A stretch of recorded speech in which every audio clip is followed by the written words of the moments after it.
tournage de cette émission. Peut-on concilier sans dommage le sport de haut niveau avec la croissance de l'enfant et de l'adolescent? Commençons par une histoire, celle de Capucine Gelmi. Capucine a fait partie du cadre national de gymnastique rythmique. En 2012, l'équipe de Suisse s'était qualifiée pour les Jeux Olympiques de Londres, notamment grâce au retrait de l'équipe anglaise, en principe automatiquement qualifiée en tant que pays hôte. Dans un premier temps, la fédération anglaise avait préféré renoncer en raison du faible niveau de son équipe dans l'élite mondiale. Mais les gymnastes anglaises ont fait recours peu de temps avant les Jeux, avec succès, et elles ont donc pris la place des Suissesses. La déception des jeunes gymnastes a été à la hauteur de leurs efforts et de leurs sacrifices, c'est-à-dire immense. Elles avaient subi un entraînement d'une intensité inouïe pendant 6 mois en vase clos à Macolin, le centre de préparation des sportifs de pointe. 6 mois que Capucine n'est pas prête d'oublier.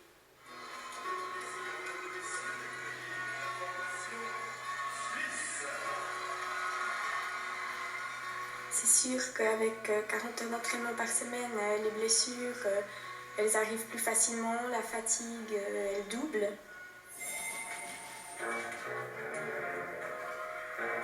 C'est 6 mois qui ont été très difficiles.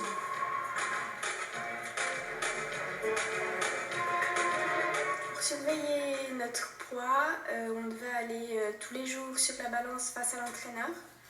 Donc déjà ça, c'était un peu une honte, on peut dire ça comme ça. Après, l'entraîneur nous fixait des poids par rapport à notre physionomie. C'est-à-dire que, par exemple, moi, elle me regardait et puis elle me disait « tu dois peser 45 kilos ». Pour atteindre le poids qu'elle souhaitait, en tout cas pour moi, j'ai dû manger très peu, très peu. Par exemple, que j'avais des baisses de sucre, que je tombais presque dans les pommes. Après, c'est vrai qu'encore une fois, par exemple, pendant une baisse de sucre, on prenait un morceau de chocolat parce qu'on savait que ça allait nous rebooster, mais qu'en même temps, il ne fallait pas qu'on mange toute la barre parce que sinon, ça allait se voir sur la balance. On pousse notre corps à bout tous les jours. Bon nombre de filles, dont moi, ont dû faire des entraînements avec des pieds cassés.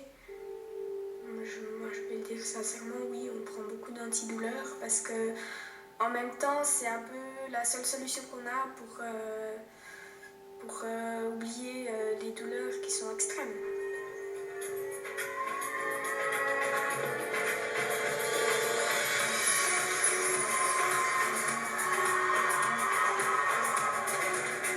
Malgré tous ses efforts, le rêve olympique de Capucine ne s'est pas réalisé. Quand elle a appris qu'elle n'allait pas à Londres, la nouvelle l'a frappée, comme un coup de massue. Un coup qui laisse des traces. On part dans une espèce de dépression. On part dans quelque chose qui peut pas être défini parce qu'en fait, on ne comprend pas ce qui nous arrive. Surtout qu'on nous annonce qu'on va au JO et que derrière on nous dit finalement vous n'y allez pas. On est complètement perdu. Comme on arrête le sport, on prend du poids et puis du coup on ne se reconnaît plus. Et puis en même temps, on a des amis mais on n'a pas l'école. Donc on ne comprend vraiment plus rien à ce qui nous arrive. Aujourd'hui, il y a des douleurs qui sont encore là. Alors, les douleurs aux pieds ne le sont plus du tout. Après, c'est sûr que j'ai des douleurs aux hanches, j'ai des douleurs au dos. Pour moi, par exemple, c'est difficile de rester trop longtemps debout.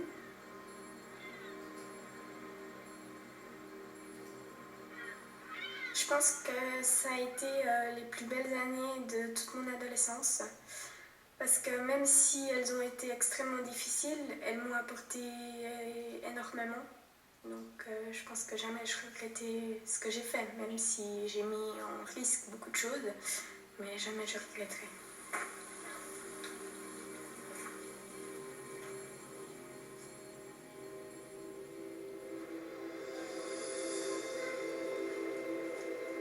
Après l'échec de leur qualification olympique, les 3 romandes du cadre suisse de gymnastique rythmique, dont Capucine, ont démissionné.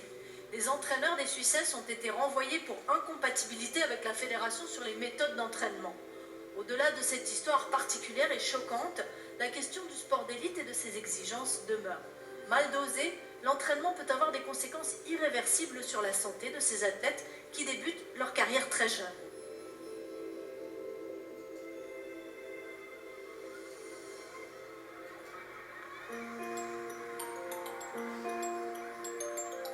Vers 4 ans, j'avais envie de commencer à faire du sport et j'ai commencé par la gym.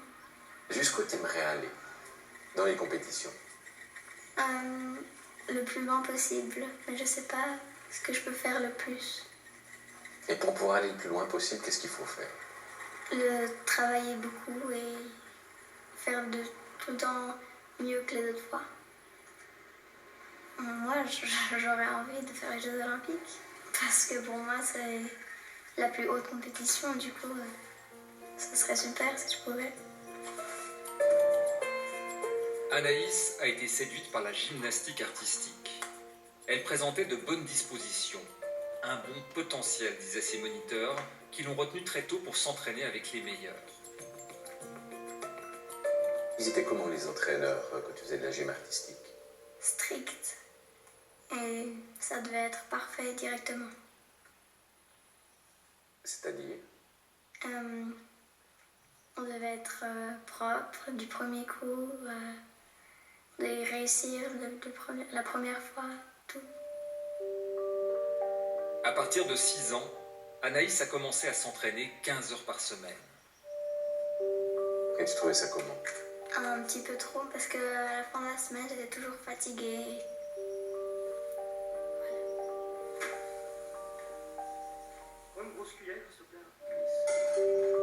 Il y a une grande discipline pour la gym artistique.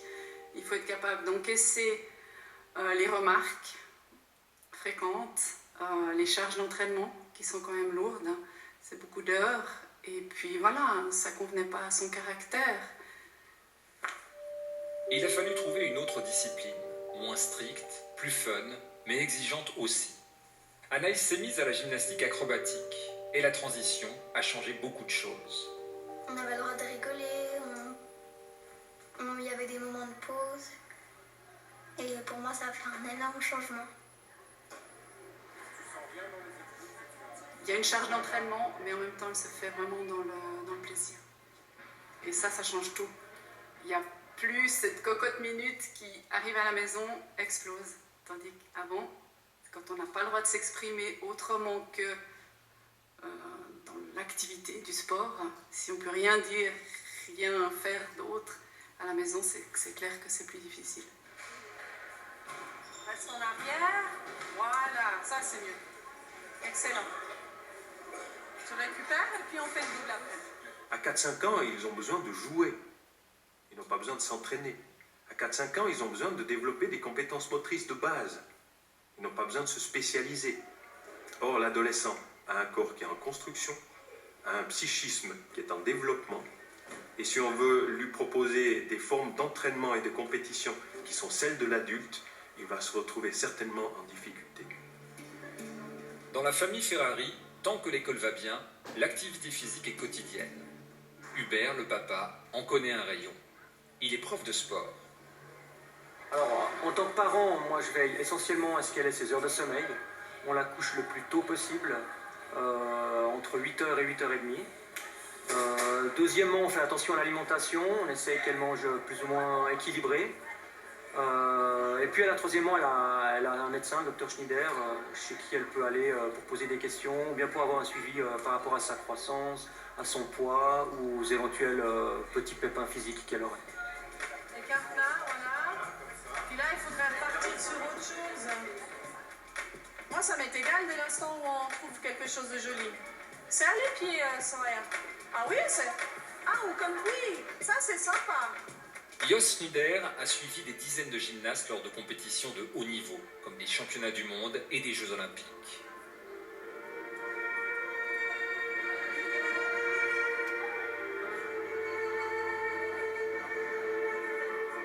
Aujourd'hui, il met sa longue expérience au service des acrobates gymnastes de Genève. On sait que les os ne grandissent pas en longueur, mais au bout de chaque articulation. Et il y a une ligne de croissance où les nouvelles cellules osseuses se forment, et quand il y a trop de charge là-dessus, ça risque de faire des fractures par surcharge. Où est la limite? À partir de quand ça devient trop? Enfin, moi, je pense qu'il y a une chose, enfin, on le voit essentiellement quand l'enfant ne dort plus bien, perd son appétit. Après, quand à l'école, ça ne va plus non plus. Ou quand ici, il se blesse, et puis il se blesse trop souvent. Et c'est quand même des enfants qui sont en surcharge, qui se blessent régulièrement, à répétition, et ça, les mêmes blessures reviennent constamment. Comme la plupart des sports, la gymnastique acrobatique demande beaucoup de sacrifices et apporte son lot de douleurs. Ben oui, parfois il faut souffrir. Pourquoi? Parce que parfois quand on fait des pyramides qu'on aime moins, ou ça nous fait mal, ou on doit se donner quand même le mieux, et il faut toujours essayer. Je dirais qu'on souffre physiquement par moment, oui, parce que c'est des sports qui sont durs. Je veux dire, il y a de la répétition, il y a des douleurs physiques, etc. Mais sinon, non, il n'y a pas de sacrifice quand on aime une passion, il n'y a pas de sacrifice. C'est que du bonheur.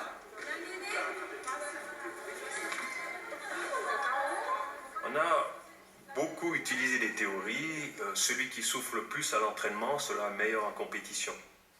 Je pense qu'aujourd'hui, dans beaucoup de sports, on se rend compte qu'on va, de par cette pratique, vers le surentraînement. On ne va pas vers l'écoute des signaux corporels ou psychiques d'un jeune. On oriente vers un surentraînement, vers un surinvestissement.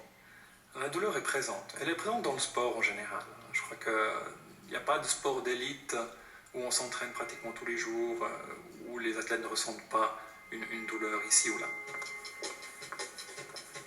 Boris Gojanovic assure le suivi médical du cadre national de gymnastique rythmique. Pour les médecins de Macolin, les douleurs décrites par les athlètes permettent de suivre les effets de l'entraînement. C'est toujours une question de quantité et d'intensité. Nous, ce qu'on fait, c'est que les athlètes nous donnent tous les jours un feedback sur leur ressenti. Ils nous disent tous les jours combien c'était difficile à l'entraînement, combien de douleurs ils ont ressenti et où. Et qu'il y ait un peu de douleur qui soit mentionné régulièrement, et ça nous donne un peu une idée de base de ce qu'ils ressentent habituellement. C'est surtout les fluctuations, les changements de cette ligne de base qui vont après nous mettre un petit peu les alertes par rapport à un problème.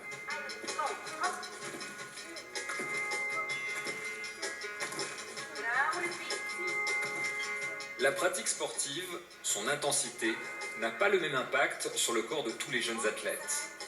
Tout dépend de leur stade de développement.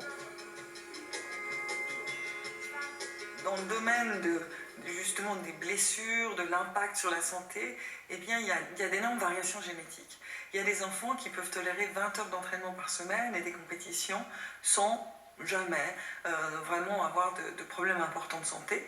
Et puis d'autres qui vont être plus fragiles, qui vont être peut-être moins tolérants à la charge d'entraînement et qui vont vite se retrouver avec des douleurs au talon, aux genoux, au dos, de la fatigue. Et dans ces cas-là, eh bien, il faut adapter. Pas facile, cependant, d'adapter l'entraînement de toute une équipe, même si les médecins recommandent impérativement d'individualiser la pratique. Bon, les problèmes dans ce sport qu'on remonte le plus, c'est les problèmes de dos et c'est les problèmes de pied. Après, on a les hanches et puis les genoux qui peuvent être parfois sollicités. Enfin, les hanches beaucoup à cause des étirements, des grands écarts, de l'amplitude importante de mouvement. La puberté est un moment clé dans la vie des jeunes sportifs. Le corps se transforme vite, de manière inégale. Ces transformations peuvent rendre les adolescents maladroits et ces maladresses provoquer des accidents et des blessures. Dans la puberté, eh bien, nous savons que les filles grandissent, font leur pic de croissance plus rapidement que les garçons. Et puis, dans cette période-là, eh bien, il y a une croissance très rapide, de 8-10 cm, voire 12 cm par année chez les enfants. Et dans ces cas-là, c'est le moment où le squelette en fait accumule le plus de calcium. 40% du calcium osseux, donc du capital osseux, est accumulé dans cette période-là. La courbe de croissance varie d'un adolescent à l'autre. Avant le pic de croissance, les membres inférieurs sont fragilisés. Pieds, genoux, hanches sont facilement l'objet de blessures. Après ce pic, ce sont les membres supérieurs qui sont concernés. Or, la puberté intervient à des âges différents selon les individus. L'entraîneur doit donc ménager les membres fragiles au bon moment, selon le stade de croissance de son athlète. Les douleurs sont un signal qui doit inciter à consulter le médecin. Autre menace pour la santé des sportives, l'obsession du poids, qui peut conduire à des troubles du comportement alimentaire, ce qu'on appelle la triade de l'athlète féminine. La triade de l'athlète féminine, en fait, elle commence par des troubles nutritionnels. Donc c'est un ou une athlète qui ne se nourrit pas assez, ou bien il y a un déséquilibre alimentaire par rapport à cette dépense énergétique majeure dans le sport de compétition. Et là, dans ce cas-là, elles peuvent mettre en péril non seulement leur potentiel osseux, leur capital osseux, puisque la croissance osseuse peut être altérée, d'une part, et conduire à de l'ostéoporose précoce, les fameuses fractures de stress qu'on retrouve pendant l'adolescence ou en début de vie adulte, doivent être un signe d'alarme d'un développement osseux anormal. Et puis, d'autre part, des altérations hormonales, puisque nous savons que les troubles nutritionnels peuvent entraîner une perturbation avec très souvent, par la suite, une absence de règles.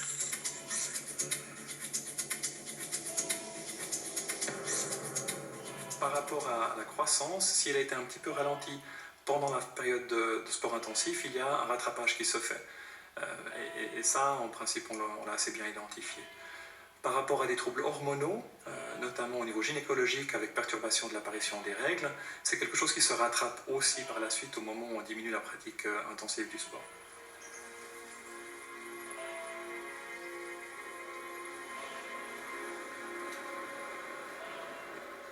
Ce que subit l'organisme de ces jeunes n'est pas anodin. On sait que les troubles du comportement alimentaire et la privation ont des effets très négatifs sur le psychisme. On sait aussi qu'ils surviennent plus souvent dans des contextes de pression, de compétition. Les jeunes se retrouvent tiraillés entre des injonctions contradictoires, celles des médecins, les ambitions de leurs entraîneurs, les attentes de leurs parents, leurs propres envies et leurs rêves. Ils sont sous la pression des sélections et des qualifications, sous celle des sponsors, ils se comparent à leurs camarades, tout ça au beau milieu des bouleversements physiologiques de la croissance et de l'adolescence. Il faut donc être particulièrement attentif à ces jeunes, à leur état de santé et les accompagner.